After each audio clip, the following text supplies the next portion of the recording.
Is it a cinematic sensation? Is it a masterpiece of animation? Or a terrible train wreck like Jambareeqi check? If a movie needs an exorcism, he'll smite the demon with criticism. If it deserves attention, he'll give it a heartfelt mention. A strawberry rating 1 to 5. Jambareeqi reviews. Howdy folks, Jambareeqi here, and I'm hungry. Ooh, yeah. Oh. Ah.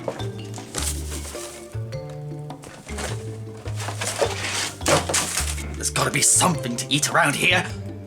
Aha!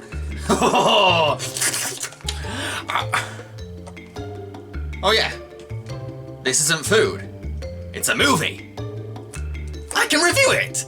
RJ is a wandering raccoon who scrounges for human food to keep him happy, but when he attempts to steal Vincent the Bear's stash of junk snacks, he ends up getting the grisly stock destroyed. So Vincent gives RJ until the next full moon to restock his candy and chips. Meanwhile, a group of animal foragers are struggling to find nutritious food because humans have built over most of their forest. RJ spots these down on their luck critters and uses his natural charm to convince them into foraging humans' houses, with the hidden agenda of stealing what they collect for his debt to Vincent. But these heists won't be a walk in the park, as a human called Gladys is growing angry about the infestation of wild animals in her neighborhood, and she resorts to calling in a verminator to take care of the problem.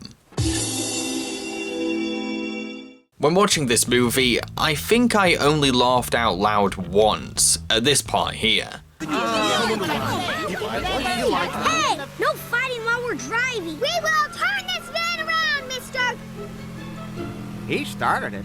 It's not that the comedy is painfully bad, I didn't cringe or groan, I just didn't find most of the jokes or gags to be hilarious. Of course, comedy is purely subjective. I'm sure Over the Hedge makes many other audiences laugh, but when a 90-minute comedy can only get me to chuckle one time, I can't exactly fairly defend or praise the value of the material. Most of the jokes are pretty one-note, like a skunk who sprays a smelly odor on cue, or a possum voiced by William Shatner who loves to overact. There's little to no variety in the humour, and there's also an over-dependence on mean-spirited slapstick. I think these are reasons why I struggle to consistently laugh. Heck, the gag where Hammy has caffeine and becomes so hyper that time freezes is the exact same joke that Futurama did in the episode 300 Big Boys. The comedy in this film is that uninspired. Another issue I have is that it's way too cynical about humankind. It wants to satirize consumerism and mass housing development,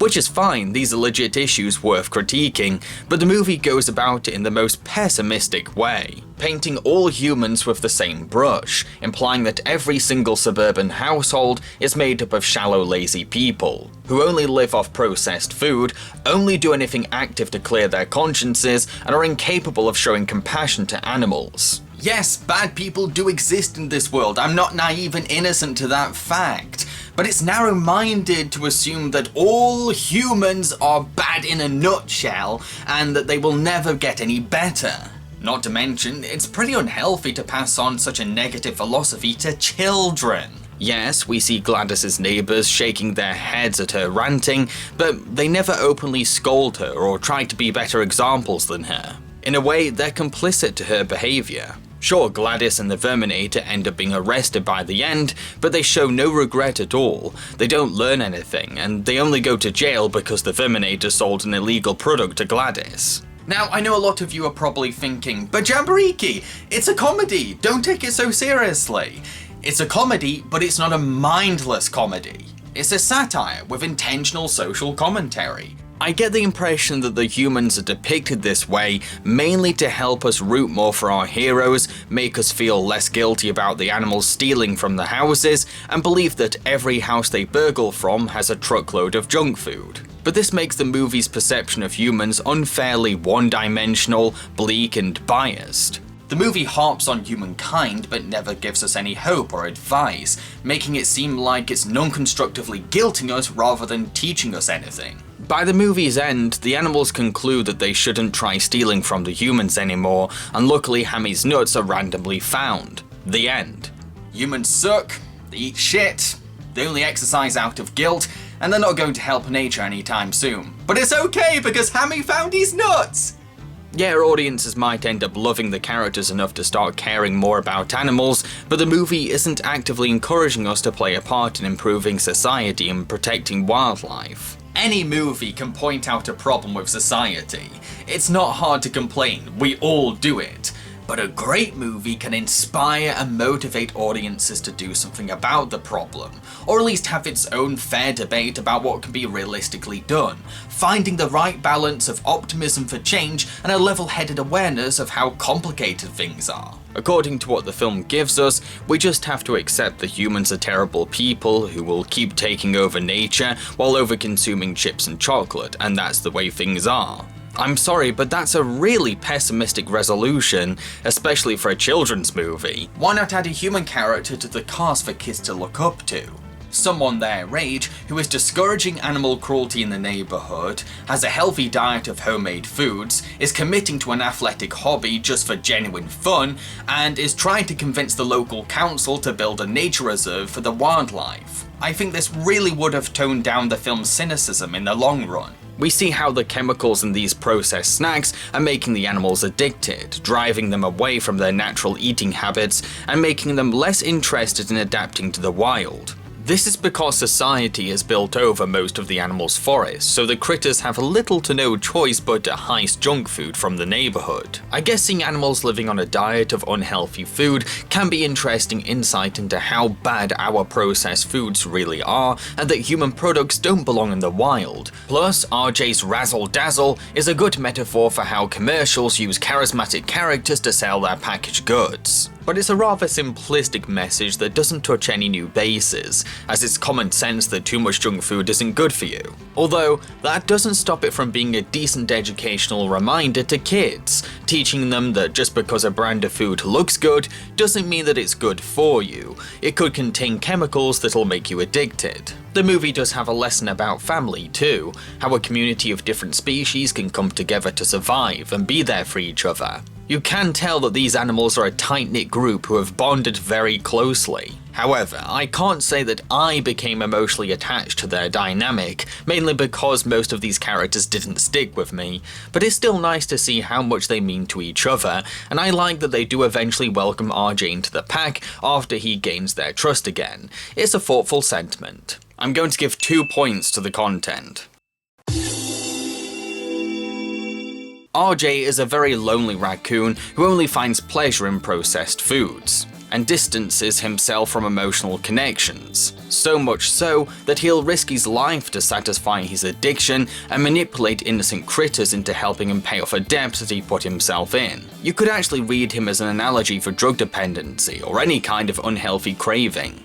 He's a jerk for his actions, but there's something entertainingly charismatic about his showmanship that makes him fun to watch. You can also tell that the guilt over using these animals is killing him inside throughout the movie. He does start to feel bad the more he keeps the scheme going. It's a major improvement on many other kinds of animated jerk characters I've seen before in movies. This makes his eventual coming around and character revelation believable, because we've learned that there's a conscience deep down and that he has grown emotionally attached to the animals. He does learn that manipulative meddling shouldn't be your immediate action when in trouble. You can always ask someone for help instead. Vern is a responsible leader with a good instinct for caution, always looking out for what's best for his community.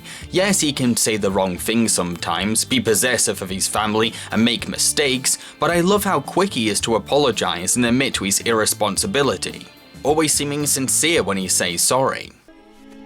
I'm sorry. Even if someone else tries to take the blame, he'll openly admit that he's at fault too, mainly because he's supposed to be in charge. You were right about him, Fern. We should have listened. Sorry there. No.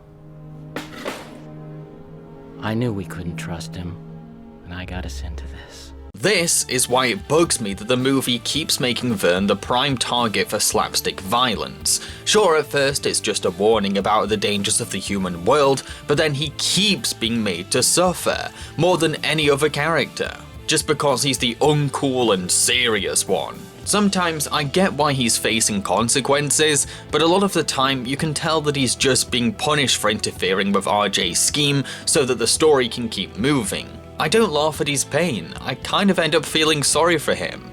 Hammy is a very hyperactive squirrel. You all know that I have a pet peeve when it comes to these kinds of characters, but I think that Hammy is a great example of this archetype done right. He talks and moves very fast, but not in a way that annoys the hell out of me, because he's just so endearingly enthusiastic and sweetly naive. He's also not just a silly comic relief, he has sensitive feelings. When Vern accidentally slips tongue and ends up calling him stupid, you can tell that he's deeply heartbroken by this insult. Underneath his wacky personality, he's very self-conscious of his intelligence, and that makes him more than just a speedy rodent. The Porcupine family are adorably friendly and happy-go-lucky. I did get a warm feeling from them, but they're not exactly funny or memorable, and it annoys me how the mother bugs Stella about finding a man. The Possums are the most forgettable members of Vern's family, a father who overacts and pretends to be dead to survive, with a stereotypical teenage daughter who is embarrassed by her dad. The daughter, Heather, does have a plot line of her own, but is far from clever or interesting. It's 3 simple beats. Heather is ashamed of her dad, she compliments his acting for a heist, and finally she tries it out for herself. Then her plot ends. Stella is a sassy skunk with a sardonic sense of humour. She doesn't take crap from anyone and isn't afraid to use her spray to get her way.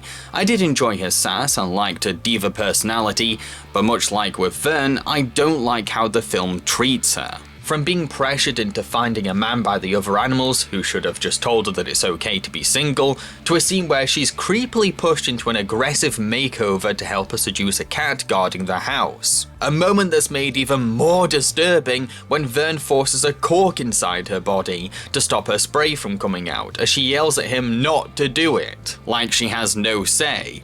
Talk about messed up and unfunny. Don't you dare! Don't you dare! Yes, the makeover lets her see another side to herself that she likes, and it's a disguise that benefits the mission, but it was still an unconsented transformation that clearly made her feel uncomfortable. Sure, she does ultimately end up showing that she accepts who she is, and even finds romantic love with the cat guard, who gives her compliments that make her feel happy about herself. But did she really need to go through what she went through to get to this point? No, not really. She could have discovered herself on her own without any aggressive interference from others. Gladys is an extreme stereotype of a suburban high-class woman, a snobby, loud and angry person who is repulsed by all animals and brags about her position in the homeowners association. While she does remind me of an exaggerated caricature of some people I've actually met before, she's not really got any funny lines or snappy wit. She mainly just moans and screams. Her shtick gets old after a scene or two. The Verminator is a very self-important man who takes great pride in his work. I really don't know what to say about him though, because my opinions on his character aren't very strong. He didn't make me laugh, he didn't scare me, and I didn't hate him enough to enjoy his comeuppances. He has an interesting design for a bad guy and his equipment is quite menacing, but as a character, he's forgettable. Tiger is Gladys's Persian cat, a campy and pampered feline who is in love with himself until Stella comes along, knocking his ego down as he becomes enamored by her willingness to stand up to him. I did enjoy this character. He has a flamboyant sophistication that's amusingly charismatic. Plus, he can be charmingly romantic when complimenting Stella. It is your eyes. My eyes? They are luminous. Luminous. Dang. Vincent the Bear does make for an intimidating villain, way more so than the Verminator, because of his immense size, deep gravelly voice and sinister personality. His threat to RJ also adds tension to the movie, a ticking clock that piles on pressure to RJ's scheme. But I think that his main point in the film is to serve as a reflection of RJ, the kind of animal that the raccoon can become if he continues to coldly push others away and let the addiction of the food control his moral compass. I'm going to give 3 points to the characters. The animation for Over the Hedge, like a lot of things about it, is just good. It has character, energy and effort, but I can't bring myself to say that it's leagues above your average Dreamworks movie or a great example of the studio's usual animation quality. It is what it is, and exactly the kind of level of creativity that I expect from most animated talking animal comedies. Characters can be expressive, but not immensely. There's a lack of rubbery fluidity that makes great comedic animation impress me, but this is all very standard. Not bad, just average. Every character does have their own unique animation style too, like Hammy moves fast and jittery, Vern is slow and thoughtful, plus RJ's gestures are suavely smooth. The humans have designs and animation that cross carefully between cartoony and realistic, but nothing about their CGI is exceptionally funny or interesting. The animation only gets particularly annoying when it goes overboard with the slapstick, which is kind of frequent. I'm going to give 3 points to the animation. Bruce Willis is perfect as RJ. He has all the magnetic charm and charisma needed for a con artist. I'm RJ. Now please don't think I'm prying, but I couldn't help overhearing, and I think I can shed a little light on what this whole Hedge situation is about. You see, what was once mere wilderness is now 54 acres of man-made, manicured, air-conditioned paradise. Except for that little bitty speck. You are here. Gary Chandling is brilliantly neurotic as Vern, while also being able to sound thoughtful and sensitive. Okay, this is great.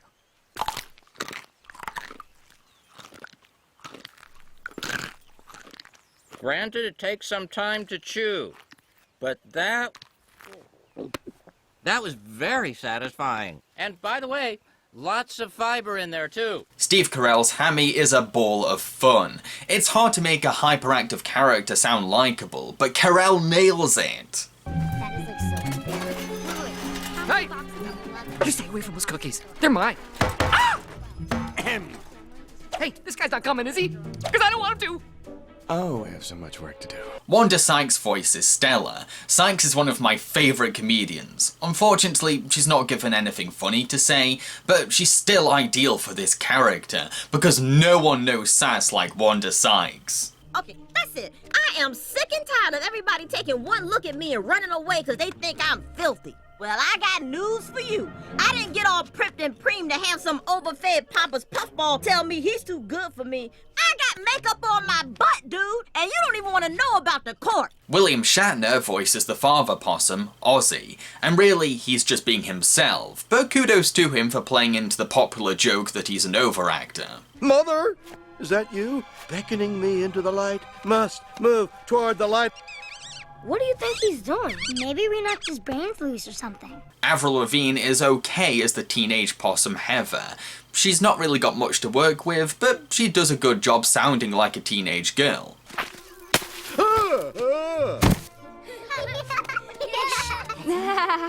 Dad, was just snow. But it could have been a predator. Isn't playing dead a little weak? Heather, how many times must I say it? Playing possum is what we do. We die so that we live. Catherine O'Hara and Eugene Levy play the porcupines Lou and Penny, giving their roles exaggerated Canadian accents that add to the warmth of their characters. Ah, jeepers. Whoa, not looking so good around the eyes there, hun. Bucky and Quilla were up every 3 or 4 weeks, and Spike kept poking me. Yeah, well, he is kinda pokey. Yep, he's the sharpest of the bunch there. Alison Janney voices Gladys, and she really gets into the fury of the character. You can tell that she had loads of fun screaming down the microphone. Now, you do realize that was a Deep Pelter Turbo. Officer, please! It was that Verminator! He sold it to me! This has nothing to do with me! Hey, it was in your yard, your name's on the contract, so you can tell it to the judge. No! It's not my fault! Let go of me! Ma'am. I can't be arrested! Excuse me. I'm president of the Homeowners Association! Thomas Hayden Church voices the Verminator, using his distinct, dry voice to add a self-confident arrogance to his character. I believe someone phoned about an animal problem. The solution is standing before you. Omar Jalili is superb as Tiger the Cat, really hamming it up and sounding like a spoiled prince. Yeah, right. Well, shoo. Baba, go on, get away from here. My owner does not give scraps to common strays. Nick Nolte is terrifically intimidating as Vincent the Bear, taking great advantage of his raspy timbre voice. All right, RJ. I'm going back to sleep. When that moon is full, I'm waking up. And all my stuff had better be right back where it was. But that's just 1 week. That's impossible for one guy. A week's perfect. I'll get some helpers. Full moon, all my stuff. And don't even think about running away, because if you do, I will hunt you down and kill you. I'm going to give 4 points to the voice acting.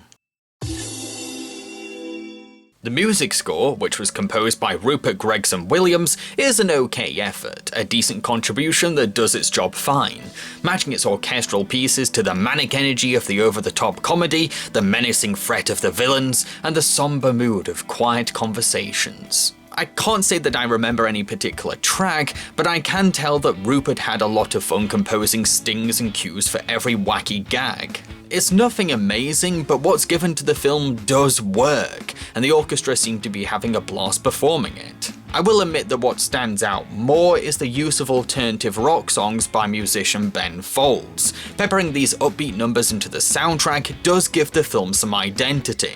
Heck, apparently they're what many people remember the film for the most. The indie style of Ben's songs does fit well with the suburban setting, as it's a genre that's got a homely feel to its sounds. I'm going to give 3 points to the music.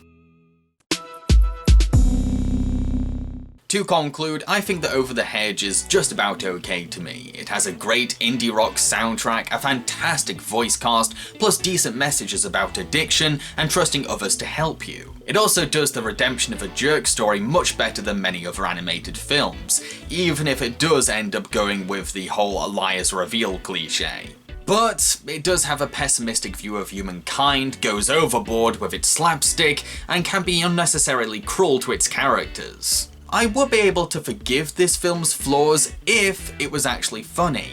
Unfortunately, I found a lot of the comedy to be uninspired and often sometimes too cruel. Yes, very young children will enjoy this movie, but mainly because it's pandering to what they obviously like, cute animals and silly slapstick. Over the Hedge has gained 15 points, which translates to 3 sugary and salty strawberries out of 5. If you enjoyed such movies as Peter Rabbit and The Nut Job, then you might like Over the Hedge. I'd just like to point out that the graphics for this video were produced by Toongrin. If you'd like to request commissions from them, here's their website on screen. I've been Jambareeqi and I hope that you enjoyed this review. If you did, then feel free to subscribe to my channel.